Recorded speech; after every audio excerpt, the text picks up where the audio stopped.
Ayat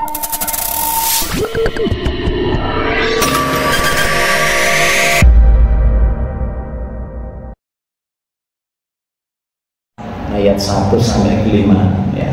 Iqra bismi rabbikal ladzi khalaq. Nah, ya. Bacalah dengan nama Rabbmu yang telah menciptakan. Ya, jadi membaca itu menjadi pintu ya, intelektual ya. Jadi dengan kita membaca ya, kita mendapatkan sakofah ya, mendapatkan wawasan, mendapatkan ilmu. Tapi menarik, wahyu yang Allah Subhanahu wa taala turunkan kepada baginda Rasulullah itu ketika Allah perintahkan untuk membaca, langsung kemudian perintah selanjutnya Iqra bismi rabbikal ladzi khalaq. Jadi sesuatu yang tidak bisa dipisahkan ya. Bacalah dengan nama Rabbmu yang telah menciptakan. Artinya antara intelektualitas ya dan spirit, kita tidak boleh meninggalkan Allah Subhanahu wa taala. Ini menjadi sesuatu yang tidak boleh dipisahkan ya.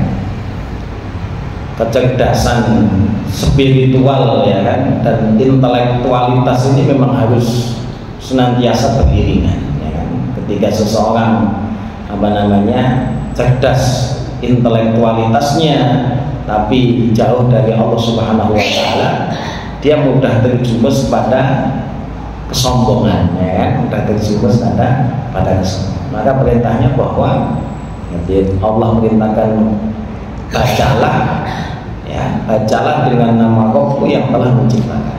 Sehingga antara kecerdasan intelektualitas dan kemudian kecerdasan ya, spiritualitas ini tidak boleh kemudian dipisah ya.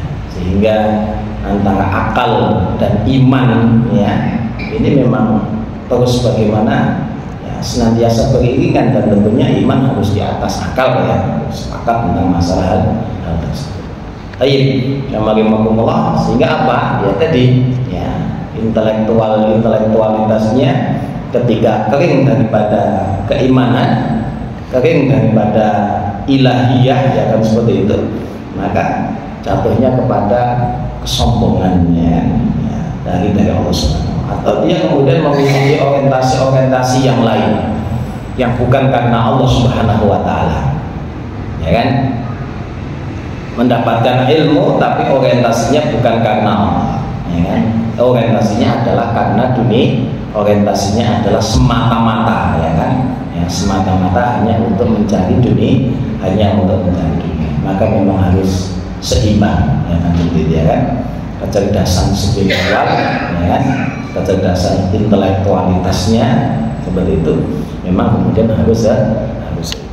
Tayyib ma'asyiral muslimin, hadirin jamaah rahimakumullah. Kemudian selanjutnya saya akan mengangkat maudhu pada kesempatan pagi hari ini, yaitu apa ya, maudhunya adalah khilful fudul, dan spirit membela orang yang terdolimi ya. Jadi khilful fudul ya, dan spirit membela orang yang terdolimi. Apa itu khilful fudul ya?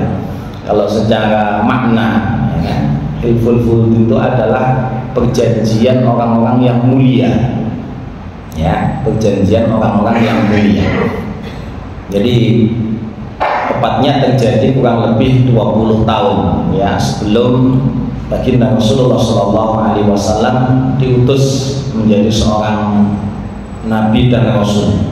Beliau diutus di usia 40 tahun, berarti ketika itu usia Rasulullah SAW ya sekitar 20 tahun ketika terjadi perjanjian tersebut ya, perjanjian yang disepakati, yang dilakukan oleh pemimpin-pemimpin kabilah-kabilah yang ada di Mekah pada saat itu, orang-orang Quraisy ya. Mereka membuat sebuah perjanjian ya, maka dikatakan sebagai hilful fudul, perjanjian orang yang mulia.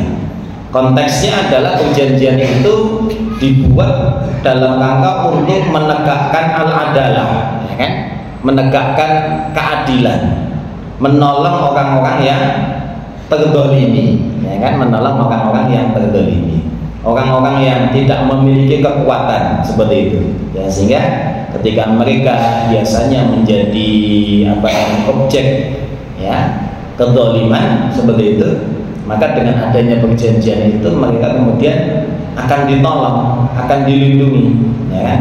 Apapun latar belakang mereka. Maka sampai-sampai Rasulullah Shallallahu Alaihi Wasallam beliau menuturkan, ya, berkaitan dengan masalah hilful fudul ini di dalam sebuah hadis, ya.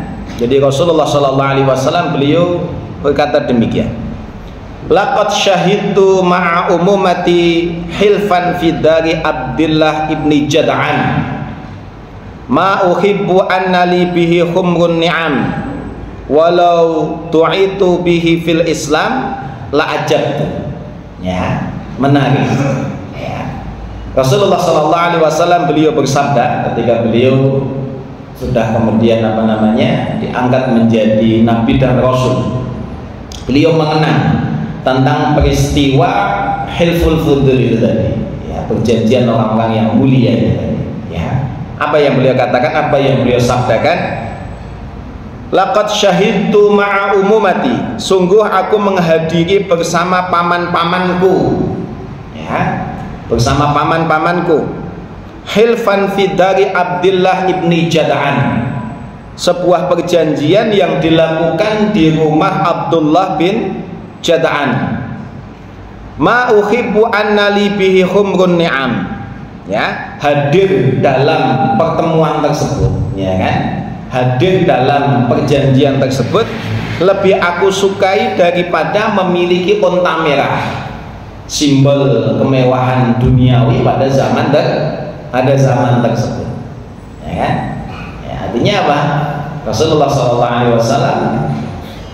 mengatakan dalam hadis ini, bersabda dalam hadis ini, hadir dalam pertemuan itu lebih bergengsi, ya kan, ya, lebih menarik, ya, lebih disukai oleh Rasulullah SAW min humrin ni'am, ya kan, daripada memiliki onta merah, ya kan? Memiliki onta merah itu hanya simbol kemewahan secara personal, ya kan, secara pribadi. Tapi ikut hadir dalam majelis tersebut, ini deklarasi yang manfaat yang dirasakan seperti itu, ya, dirasakan oleh semua masyarakat, ya kan, semua orang, khususnya yang kemudian tinggal di Mekah pada zaman tersebut, ya. Sampai kemudian beliau mengatakan, walau tu'itu bihi fil Islam la ajabtu, sekiranya aku mendapatkan undangan kembali, ya kan, untuk hadir dalam majelis tersebut setelah Islam ini, aku pun akan menghadirinya, akan mendatanginya. Lah apa? Ya kan, hilful fudul ini, perjanjian orang-orang yang mulia ini. Jadi diceritakan kepada di Mekah pada saat itu 20 tahun, ya, artinya peristiwanya sebelum Rasulullah diangkat menjadi nabi dan rasul, ya. Ada salah seorang pedagang, ya, bukan pribumi, ya kan, ya, bukan pribumi, datang ke kota Makkah, ya, dia menawarkan barang dagangannya. Kemudian barang dagangannya ini kemudian dibeli, ya, oleh salah seorang pedagang saudagar di kota Makkah, ya. Barang-barangnya tadi diborong, beli semuanya, ya. Barang sudah diserah terimakan, tapi apa? Diwenehke, ya kan? Uangnya tidak diberikan, seperti itu. Padahal dia bukan orang setempat, ya, bukan orang setempat. Sedangkan yang membeli ini dia adalah seorang, ya, dia seorang pedagang besar, kemudian dia juga tokoh masyarakat, ya. Dia mencoba mencari keadilan ke sana kemari, ya. Dia datangi orang yang berpengaruh, tapi semuanya segan, ya kan, jadi dia kan, ya, prinsipnya ya nggak mau urusan, ya, nggak mau terlibat dalam masalah tersebut, ya kan. nggak mau berurusan, apalagi tadi ya yang terlibat dalam masalah itu adalah seorang tokoh, ya kan, orang besar. Ya, dia sudah lelah, dia capek mencari keadilan tersebut, maka kemudian akhirnya ya dia naik ke suatu bukit, ya. Pada saat dia mendapati orang-orang Mekah, bahkan pemimpin-pemimpinnya, tokoh-tokohnya, ya kan, sedang mereka berkumpul di sisi Ka'bah seperti itu. Kemudian beliau ini dengan suara lantang mendendangkan syair, artinya sindiran-sindiran, ya. Syair sendirinya adalah sindiran, ya kan, kepada orang-orang Mekah tadi yang membiarkan terjadinya praktek, ya kan, kedoliman, ya kan, praktek kedoliman, dan mereka membiarkannya, ya, dan mereka membiarkannya, tidak kemudian mencegah. Maka kemudian ketika mendengar ya syair yang disampaikan, yang dibacakan oleh seorang pedagang tadi, maka kemudian pemimpin Makkah ya tadi ya terpojok istilahnya, ya. Kemudian sindiran tadi masuk ke dalam hati dan pikiran mereka. Karena orang-orang Mekah meskipun mereka hidup di zaman jahiliyah, tapi mereka masih memegang prinsip-prinsip yang baik, ya kan, masih mengagungkan tentang akhlakul karimah, ya, masih menjaga tentang hal tersebut, ya kan. Maka kemudian akhirnya maka pemimpin-pemimpin ini kemudian mereka ya berkumpul ya di salah satu rumah dari pemimpin-pemimpin di Mekah juga. Kemudian mereka mendeklarasikan seperti itu, ya kan, ya, mendeklarasikan yang intinya adalah bagaimana kemudian mereka tidak akan membiarkan segala bentuk praktek, ya kan, ketidakadilan, ya. Mereka akan menolong siapapun yang terzalimi, baik dia dari penduduk Mekah ataupun dari orang asing, ya kan, yang datang ke tempat mereka, yang datang ke Mekah. Hadirlah ikut sertalah pula di dalam pertemuan itu baginda Rasulullah Muhammad sallallahu alaihi wasallam. Maka beliau sangat senang sekali dengan perjanjian itu. Bahkan tadi beliau mengatakan itu lebih beliau senangi min humrin ni'am, ya kan, daripada unta merah.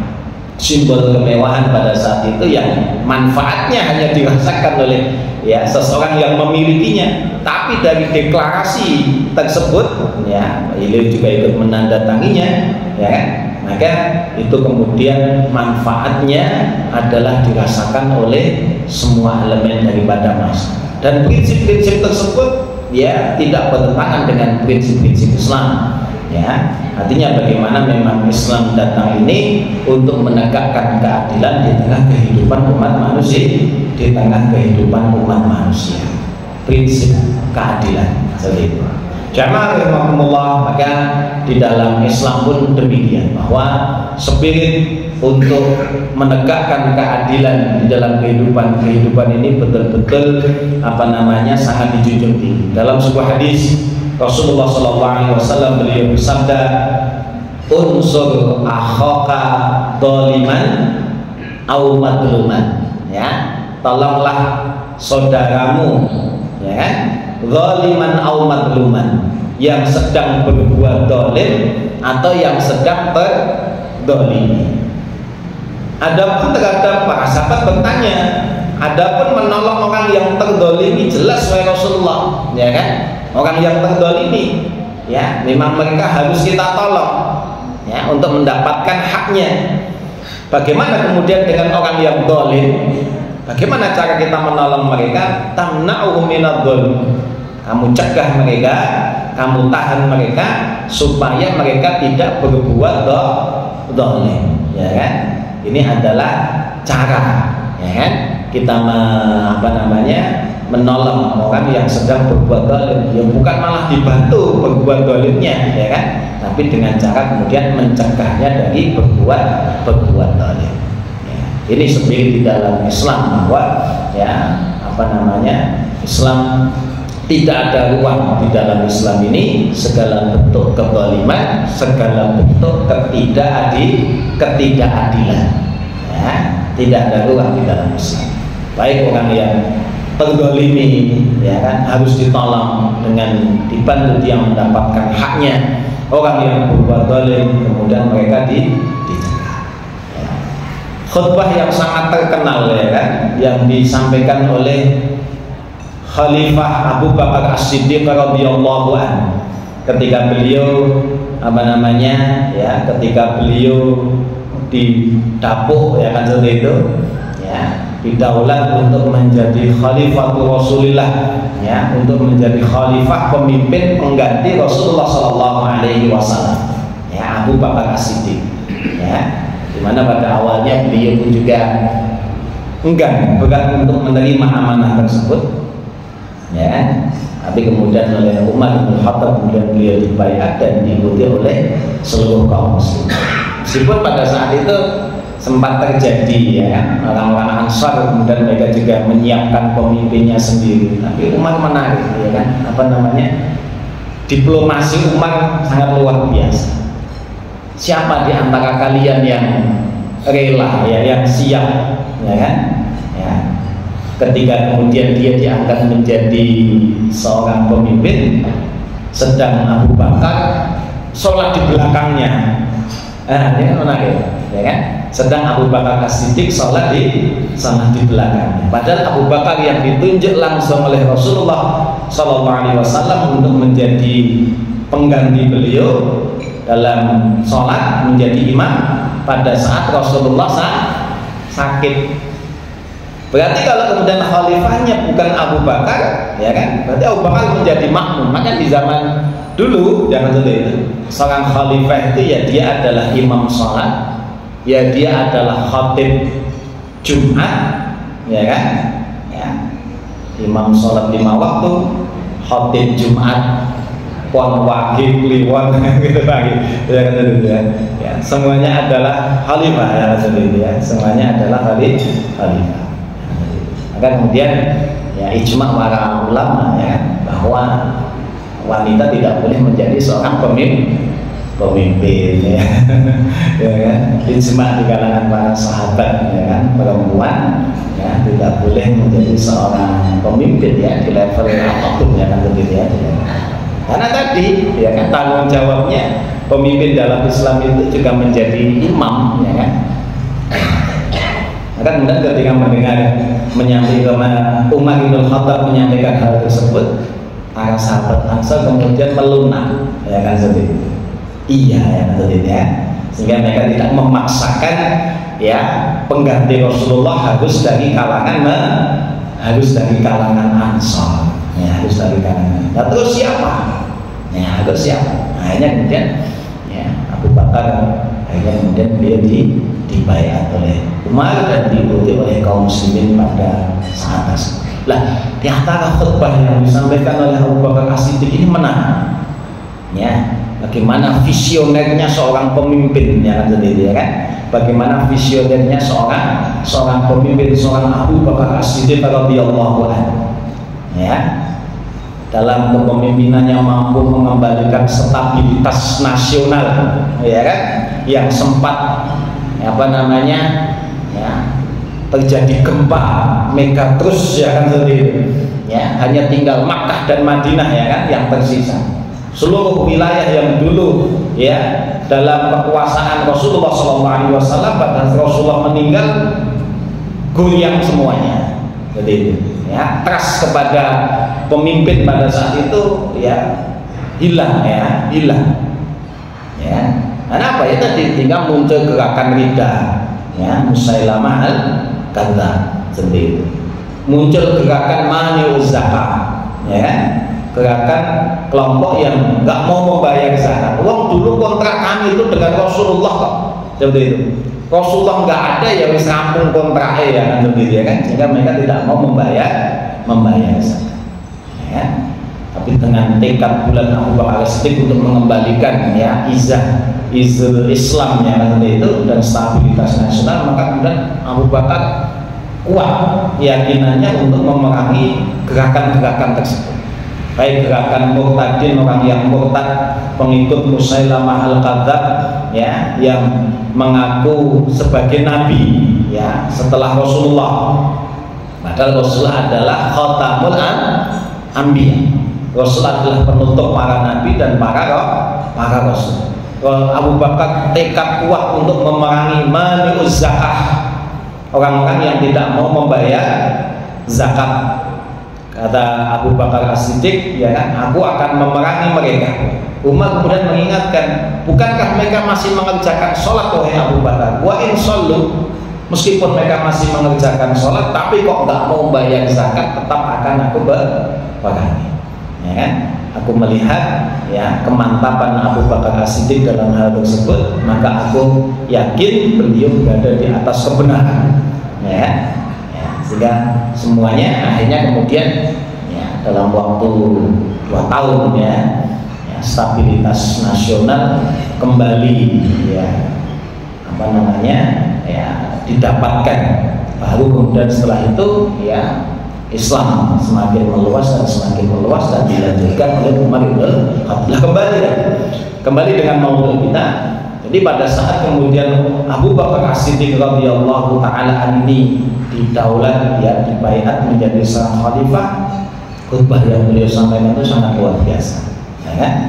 Al-qawiyyu fikum dha'ifun indi, wahai rakyatku, ya orang yang kuat di antara kalian, ya apapun ya, latar belakangnya, orang yang kuat di antara kalian dha'ifun indi, ya adalah lemah di hadapanku di hadapan Abu Bakar, sampai aku mengambil hak orang yang lemah dari mereka.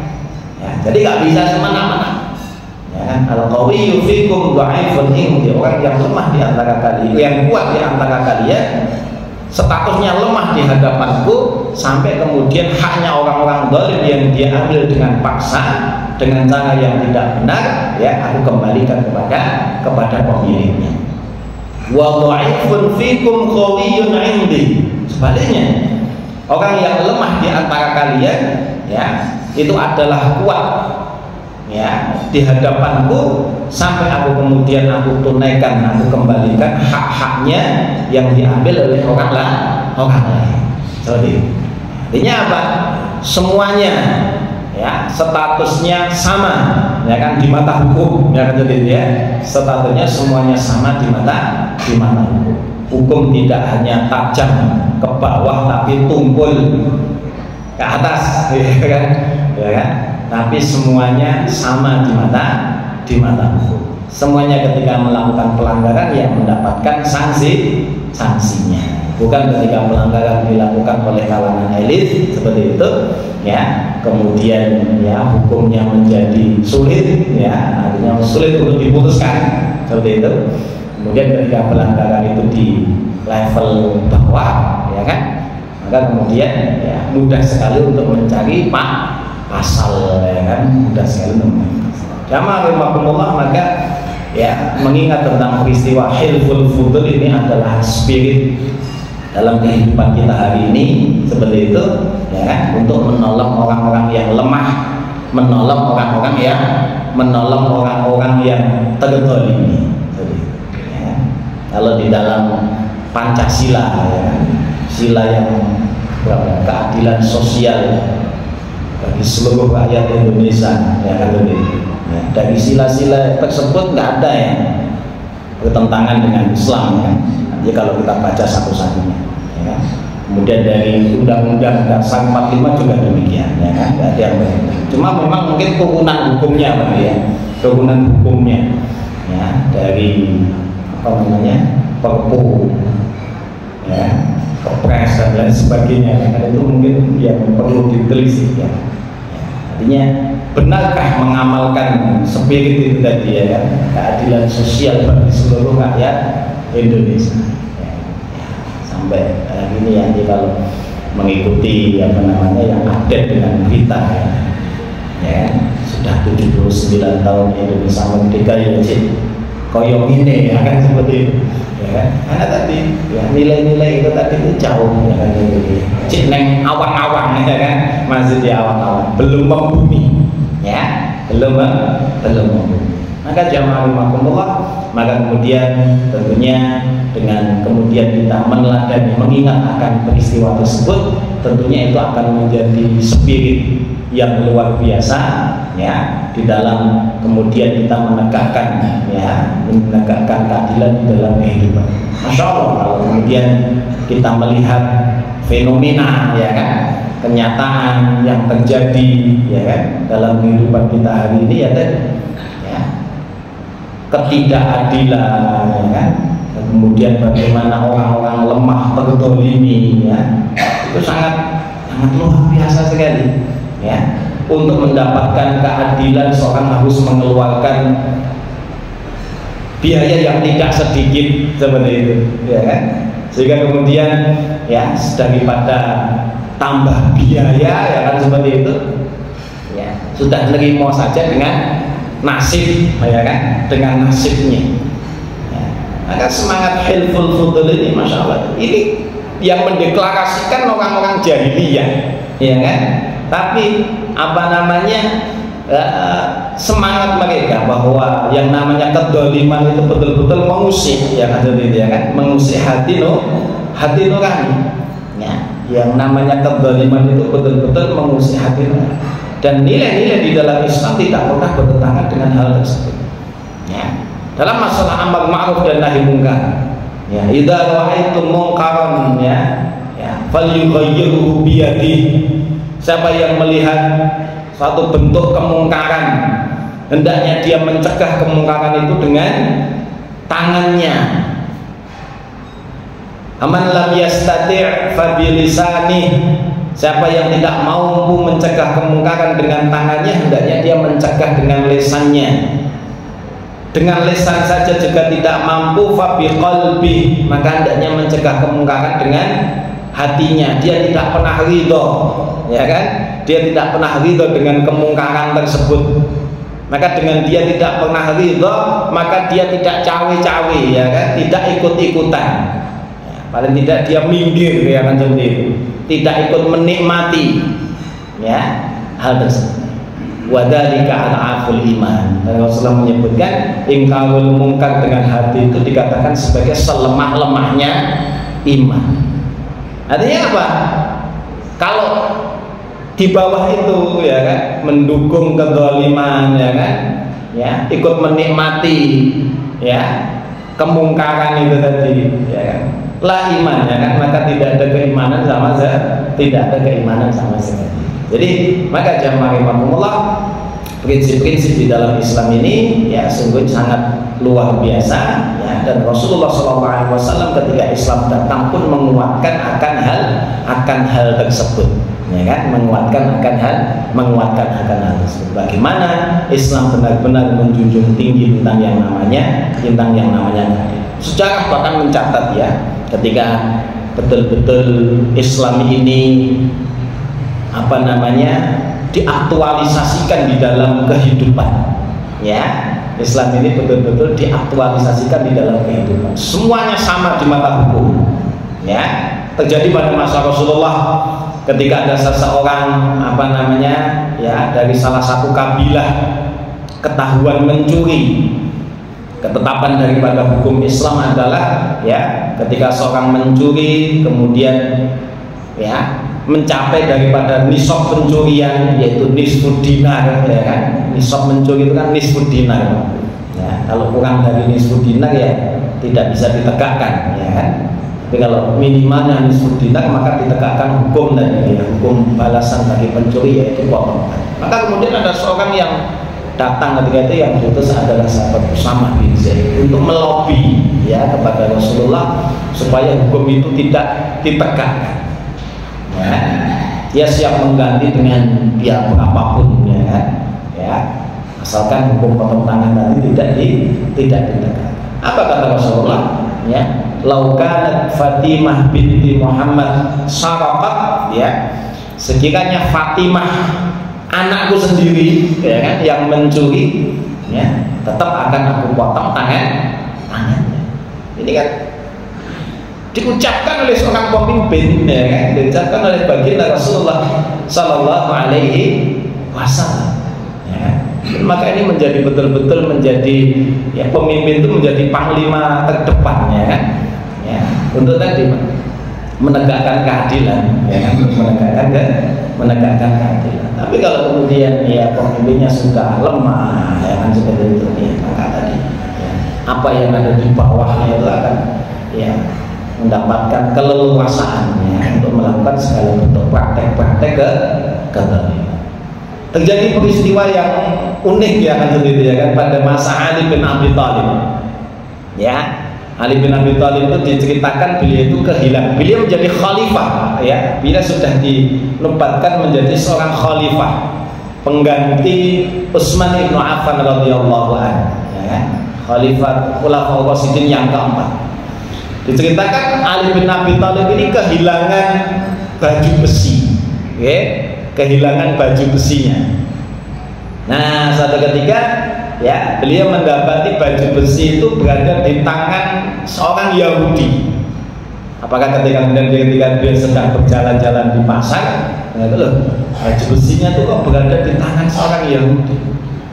Ali yakin betul ya kan, itu baju miliknya. Ya. Dia sangat paham betul ya kan, baju itu adalah miliknya, yang senantiasa menemaninya dalam setiap peperangan-peperangan. Ya, dan beliau terjun di medan perang itu bukan hanya sekali dua kali, ya kan, ya, setahun itu bisa ya 5 sampai 10 kali kan, seperti itu. Seorang yang tidak pernah absen dalam setiap peperangan ya, kecuali memang ada tugas tertentu ya kan, ada tugas khusus ya kan, perang Badar, perang Uhud, perang Ahzab ya kan. Terus Ali bin Abi Thalib senantiasa. Jadi ketika beliau mendapati baju besinya tadi itu, maka kemudian beliau yakin ini baju miliknya dan beliau tidak ragu sama sekali. Didatangi orang Yahudi tadi, kemudian disampaikan, ya, oh Yahudi, ya, dari mana kamu mendapatkan pakaian ini? Ya, dan kenapa? Ya, ini milik saya.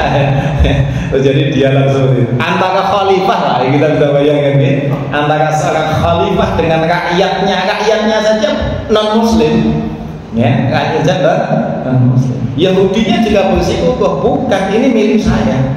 Jadi itu ya, debat antara khalifah dengan rakyatnya, ya, debat antara ya khalifah dengan rakyatnya Yahudi lagi, non muslim, ya, non muslim, ya, semuanya punya keyakinan itu adalah miliknya, ya, maka apa?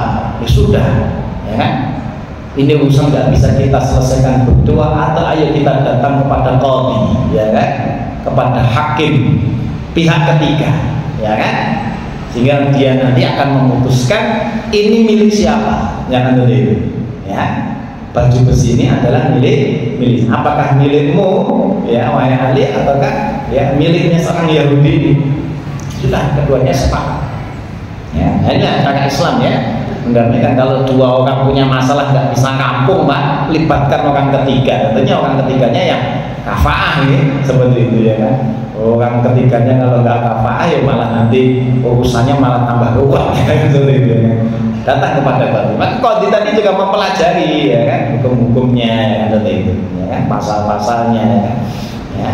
Kemudian ketika berada di hadapan hakim ini ya, apa namanya, Ali bin Abi Thalib kemudian diminta untuk kemudian ya menyampaikan ya kan, tentang dakwahan dia ya kan, bahwa baju besi itu adalah miliknya ya. Tapi kemudian ketika hakim meminta apa namanya Ali bin Abi Thalib untuk menghadirkan saksi, bukti dan saksi ya kan, bahwa baju besi itu adalah miliknya, Ali bin Abi Thalib nggak bisa menghadirkan saksi dan bukti tentang kepemilikan tersebut. Cuma dia yakin betul ya kan itu miliknya. Cuma buktinya apa ya kan? Ya, al bayyinatu 'alal mudda'i ya wal yaminu 'ala man ankara ya kan kaidahnya seperti itu, Pak. Bukti itu bagi orang yang mendaku ya, sumpah itu bagi orang yang mengingat. Artinya apa? Karena baju besi itu berada di tangan Yahudi, kemudian ya Ali bin Abi Thalib mendaku baju besi itu adalah miliknya, maka oleh hakim diminta ahli menghadirkan saksi atau bukti yang meyakinkan ya di pengadilan kalau itu adalah miliknya. Ali bin Abi Thalib tidak bisa menghadir. Ya. Maka kemudian hakim memutuskan ya sudah, keputusannya baju besi itu adalah miliknya Yahudi. Dalam persidangan khalifahnya kalah. Ya kan? Kalah oleh seorang Yahudi. Dan Ali yang menerima keputusan pengadilan yang sudah diputuskan. Urusan akhirat barangkali ya nanti menang Ali bin Abi Thalib ya kan. Tapi di artinya seorang hakim itu memutuskan dengan ya sebagaimana dengan apa yang dia lihat, dengan apa yang dia dengar ya kan. Kan hakim kan demikian. Jadi ya memutuskan dengan apa yang beliau lihat, dengan apa yang beliau dengar, dengan bukti-bukti di pengadilan, yang adanya saksi, adanya bukti dan sebagainya kan seperti itu. Ya, lebih daripada itu ya di luar kemampuan seorang hakim, ya kan, di luar kemampuan. Maka kemudian ketika Ali bin Abi Thalib kalah ya, dan dia menerima dengan keputusan pengadilan, meskipun dia tetap yakin ya, itu adalah miliknya, tapi dia menerima keputusan tersebut. Ternyata itu membuat orang Yahudi tadi ya Masya Allah ya, beliau melihat bagaimana begitu indahnya Islam ya kan, begitu luar biasanya Islam. Dia yang seorang Yahudi ya kan, dia bukan seorang Muslim ya, tapi di mata hukum Islam dia mendapatkan keadilan ya kan, dia mendapatkan keadilan. Maka hanya Yahudi pun kemudian menyatakan keislamannya ya. Beliau Islam karena melihat bagaimana luar biasanya Islam ini ya, betul-betul menegakkan keadilan di tengah kehidupan umat manusia.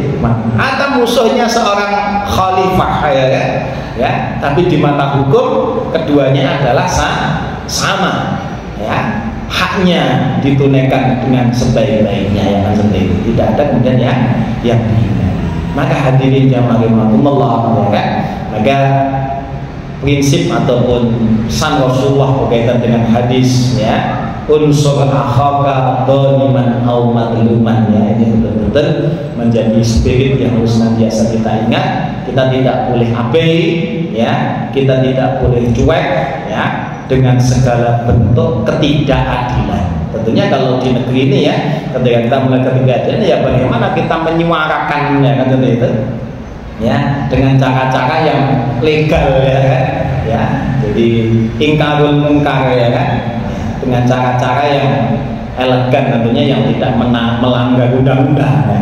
Ada kalau di suatu kasus yang seperti itu kalau menimpa kalangan elit ya kan, kalau ya tidak ramai di medsos ya kan, berhenti ya wisone ramai di medsos ya kami di medsos, tapi dengan cara yang elegan tadi seperti itu. Dia menghindari yang namanya hoax dan lain sebagainya, menghindari yang namanya fitnah, dengan terus menyuarakan kebenaran seperti itu ya kan. Jadi inilah kemudian bagaimana ingkarul munkar ya kan yang bisa kita lakukan ya kan, ketika kita melihat praktek-praktek ketidakadilan, praktek-praktek kezaliman seperti itu ya di dalam kehidupan kita. Kita yakin dan kita terus berharap kepada Allah Subhanahu wa taala ya, Allah Subhanahu wa taala akan hadirkan yang seperti itu ya, sebuah kepada kita ini kehidupan yang baik ya, kehidupan yang betul-betul menjunjung tinggi tentang nilai-nilai Islam, menegakkan keadilan di dalam kehidupan. Saya kira ini mudah-mudahan sedikit ini bermanfaat. Aku lupa lihada astagfirullah li walakum. Jika ada kesalahan kekurangan kami mohon maaf. Subhanakallahumma wa bihamdika asyhadu an la ilaha illa anta astaghfiruka wa atubu ilaik. Billahi taufiq wal hidayah. Wassalamualaikum warahmatullahi wabarakatuh.